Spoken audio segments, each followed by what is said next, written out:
just remember, applause is always great. It's great energy. Yes, a round of applause. It is so very important.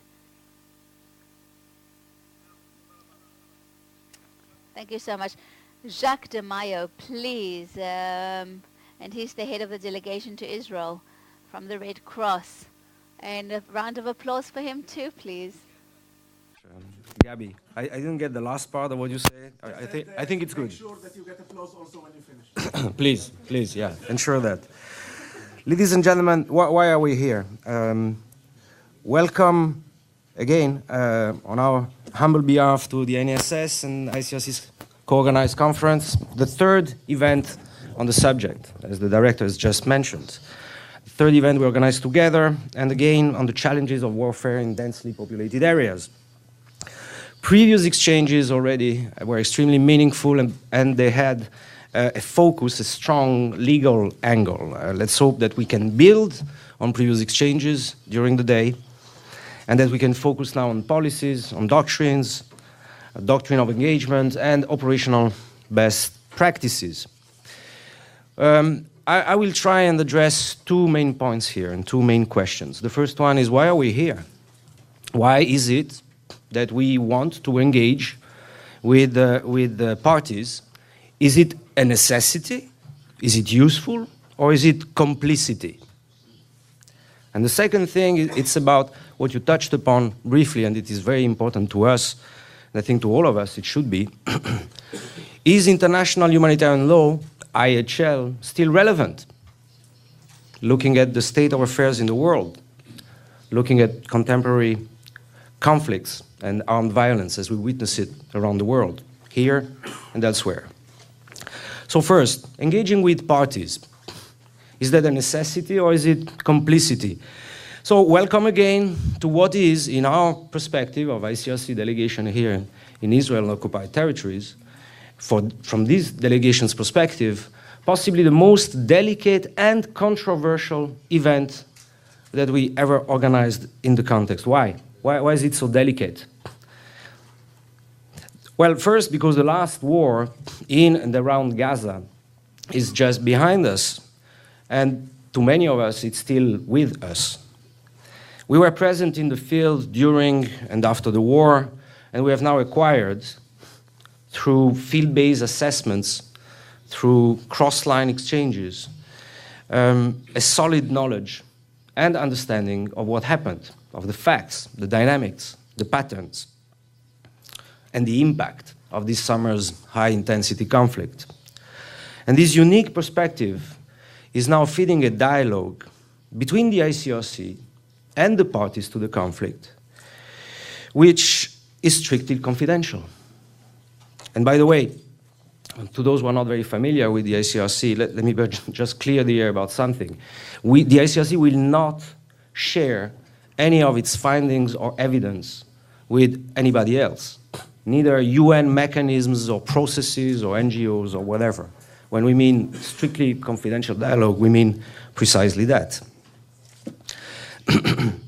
And yet, here we are in a public event focusing on possibly the single most complex and important facet of the conduct of armed operations in this context and the region and beyond, that of asymmetric warfare in particularly densely populated areas.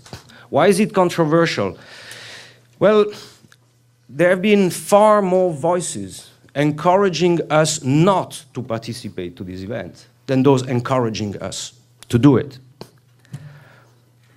You probably don't know this, but there was an online petition demanding the cancellation of this event, quote unquote, the joint participation between the ICRC and the INSS can only be seen as a way to provide international and legal protection for Israel's war crimes against Palestinians, unquote.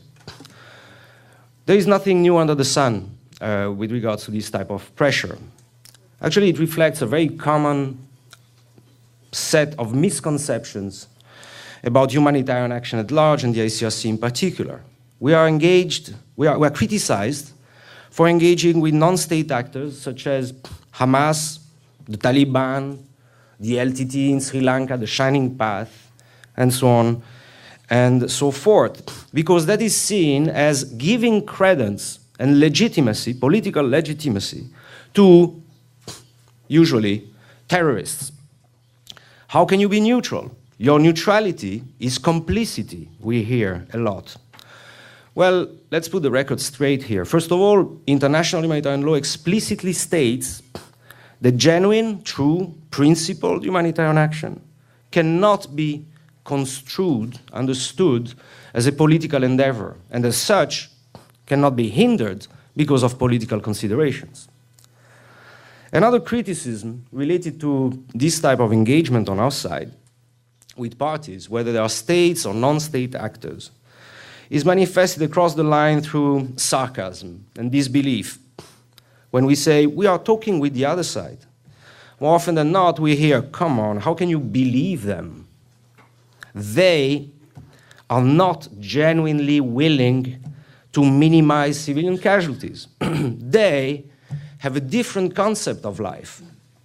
They use their casualties for tactical advantage or for media purposes. Don't you see the facts? And don't you see how they manipulate you and international humanitarian law at large? We hear this all the time, everywhere. The good question for us is, does it work? Does IHL work? Does this engagement with the parties across the line work? Let me give you an example. April 2011, an ambulance was used to carry out an attack against a police station in Kandahar, Afghanistan.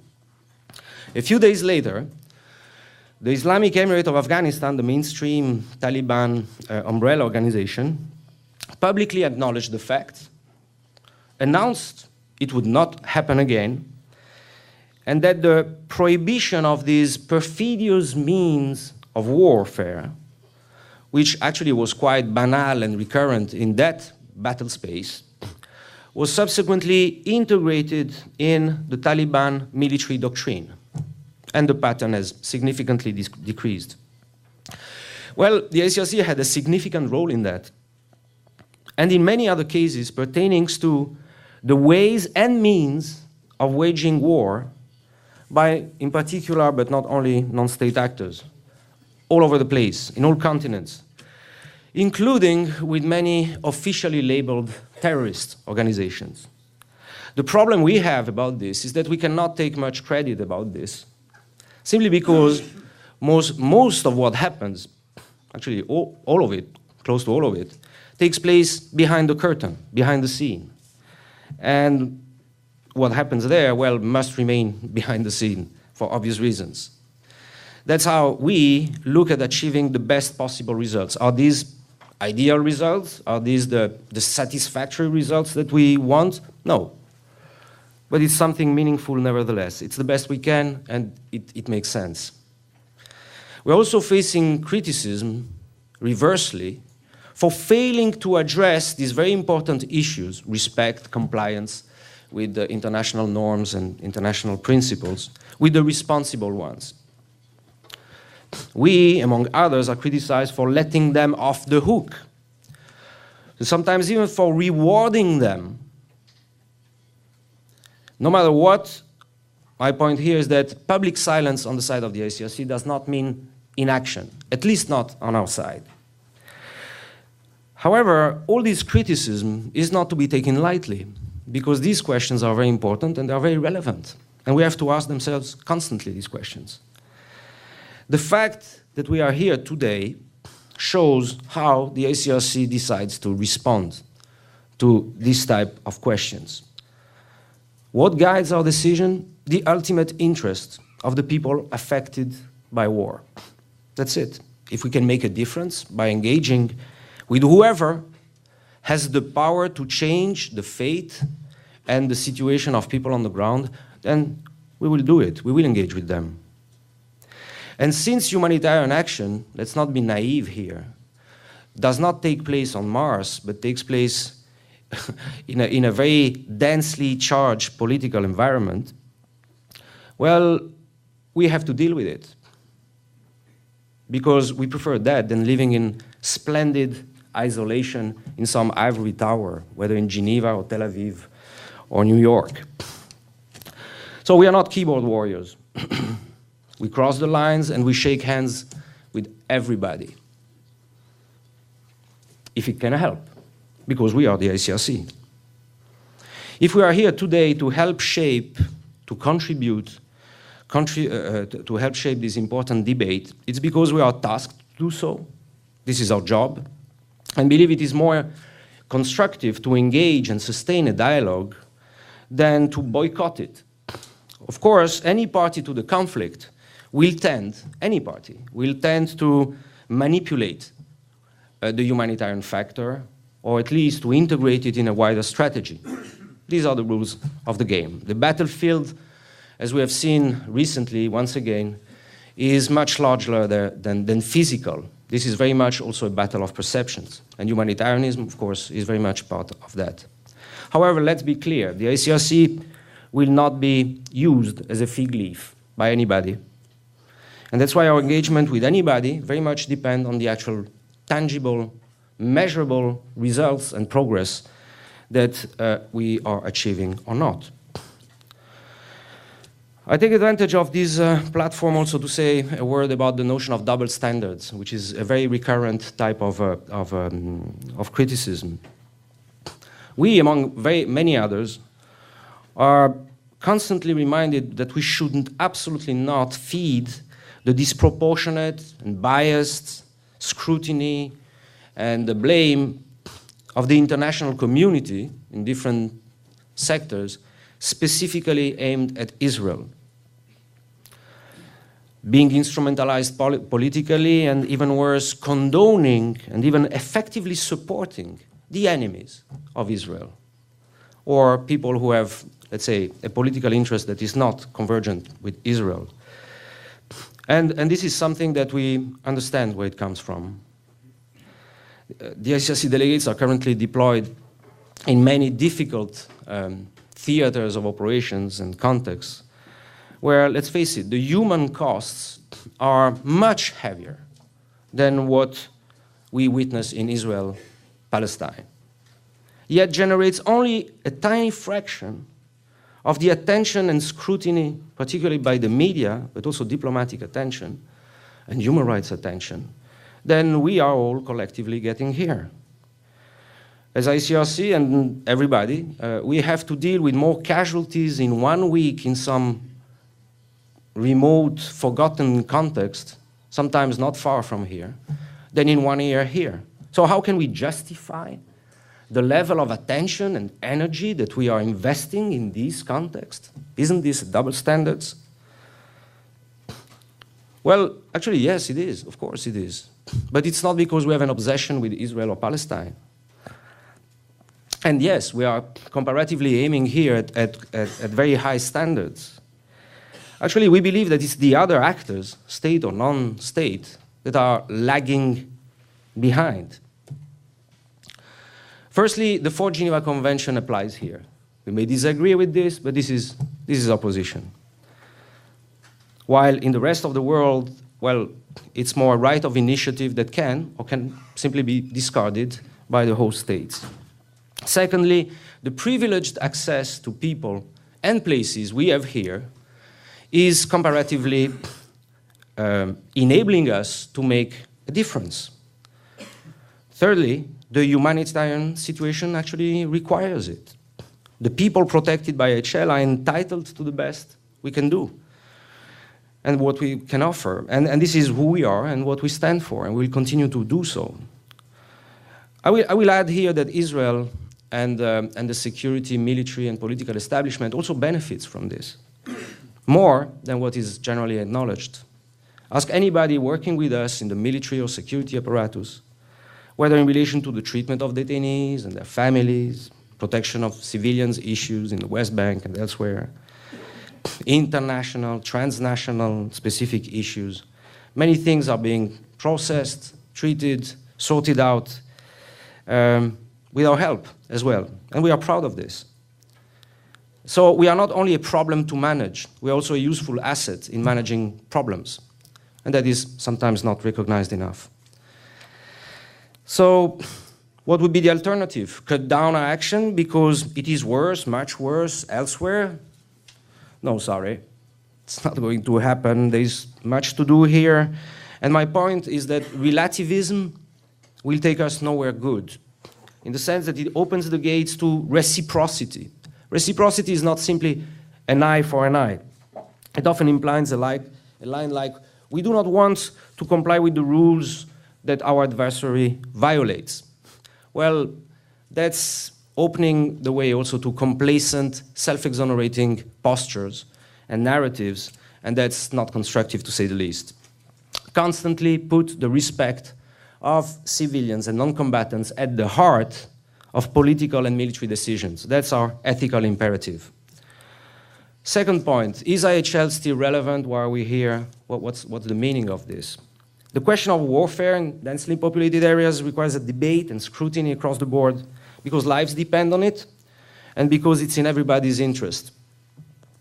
The fact the subject is so delicate, so controversial even, does not discourage us from engaging on this subject. Quite the contrary, actually. It precisely shows how relevant and important it is. Look at Gaza, but look at Lebanon. Look at Syria, look at Iraq, look at the region at large, look at the world. Think about Karachi, think about Lagos, think about Bogota. Every day, the world, more urban, more populated, local politics evolve, doctrines evolve, practices evolve, media attention evolves, and there are some hard trends.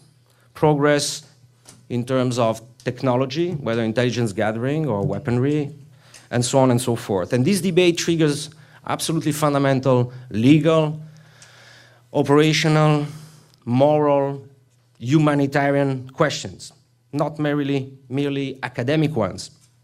And it's not even only about moral and political legitimacy, it's about flesh, it's about blood, it's about tears, it's about pain, it's about loss.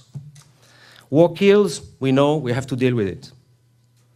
From an IHL and ICRC perspective, that means concretely that the impact on non-combatants must be strictly limited to the military necessity. So how to strike the right balance between the military objective you want to achieve and its humanitarian cost?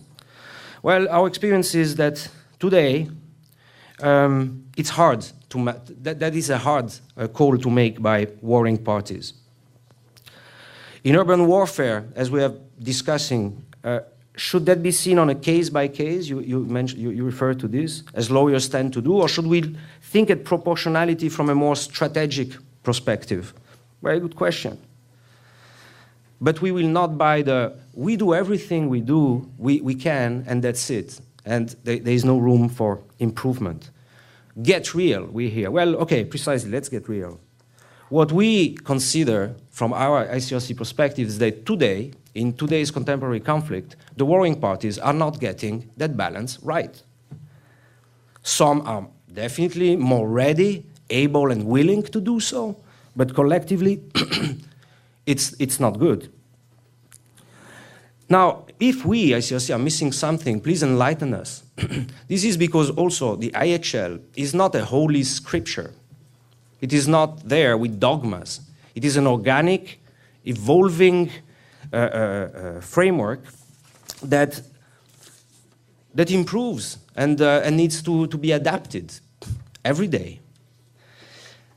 When we ask the IDF and all others to demonstrate in action that they are a learning organization, we demand the same to ourselves. We are here to learn and adapt. Now, as a normative framework, is IHL still relevant? What we can agree on definitely is that it is challenged, particularly when it comes to urban and densely populated areas. As it collapsed, you may have your idea, we have definitely our position with regard to that. First, IHL, let's be clear about this, is the only legal framework specifically designed to govern situations of conduct of operations in a military operations in a situation of conflict, and allows legitimate attacks with acceptable levels of collateral damage, provided, of course, a number of considerations have been taken into account.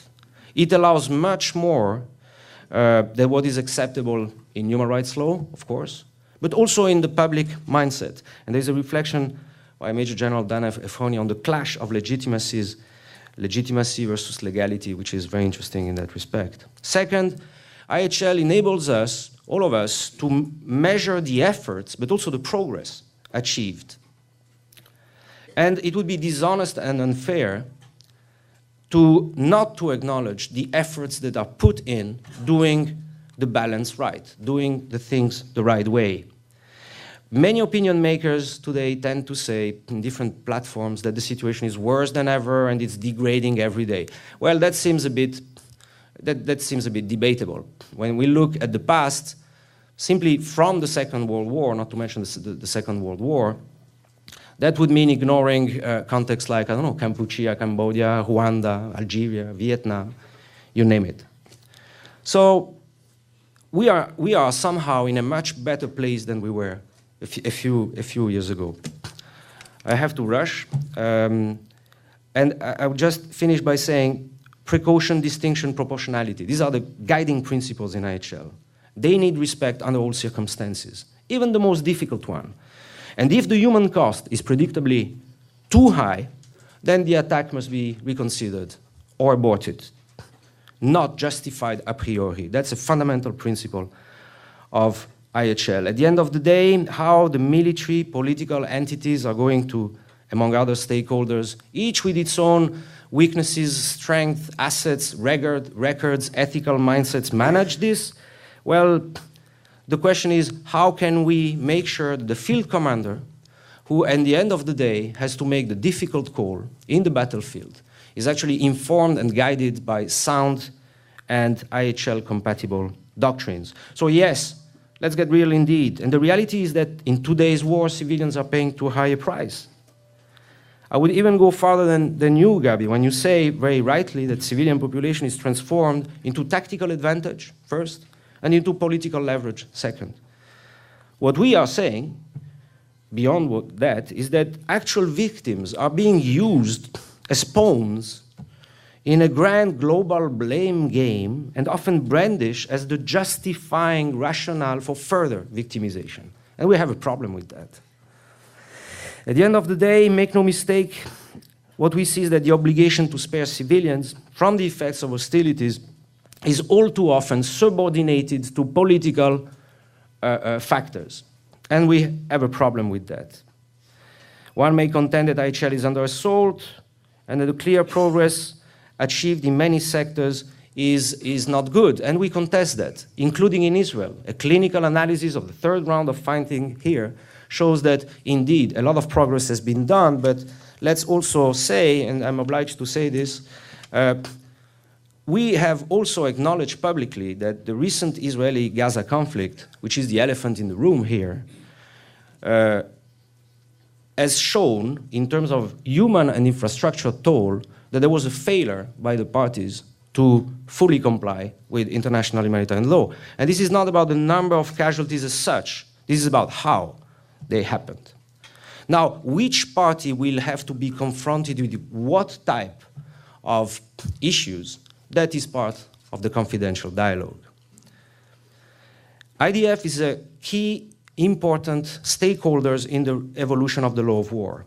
It is bearing a daunting responsibility shared by all political and military stakeholders. What we expect from Israel, as what we expect from everybody, is the ability and the readiness to give a hard look at itself and to make course correction whenever possible and needed. And here, much more needs to be done not only by Israel or Hamas, but by the international community and us, to engage everybody and to face everybody with its responsibilities regarding the actual stakes that you Israelis are facing and we citizens of the world, wherever, we are facing. I finish here by saying that these are the challenges of civilization and that we have to look at the future. I've learned two words recently, very interesting one in Hebrew. One is hasbara, institutional narrative. We all have one. We have one, you have one, everybody has one. Fine. The other one is tachles. So my encouragement to you is tachles, bevakasha. Thank you.